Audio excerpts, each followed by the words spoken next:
abduun teessiif dhugoomuu tittee hireenta yoo si gantees hiriyyaan ati qabduus si ganee jaalalleen kee yookaan jaalalleen ta'e yoo si gante takkaa si ganees jireenyi duniyaa hundi fuula sitti garagale.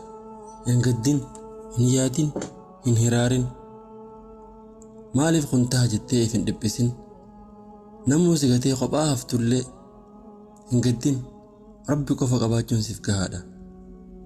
Guyyaan akkanatti ifee bareedu kun dhufuuf halkan dukkanaa dabaruun dirqama.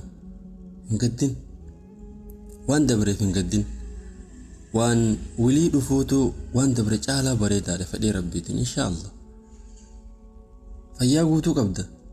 Fayyaa miila keetiin deemta. Halkan kee nagayaan rafta. Guyyaa nagayaan bobbaatee galta. Jireenyaaf hin gaddin.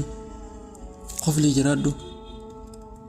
Jireenyi gonkumaa rakkinaa fi darara qormaata booda malee bal'inatti nama hin baasu. Hin gaddin kaa. Hin yaadin. Imala kee itti fufuu yoo barbaadde jabaadhu. Rabbi irraa abdii qabaadhu. Waan qabduun gammadaa hanga qabdu irratti Rabbiif galata galchaa fuulduratti deemu. Citti namaatiifis bakka hin laatin. Abbaan fedhe waan fedhees haa jedhu. Ati sii fi Haaliqa kee jidduu tolchi deemsa kee itti fufi. Dhiisi dubbii namaa. Hin gaddin, hin hiraarin, hin yaadin.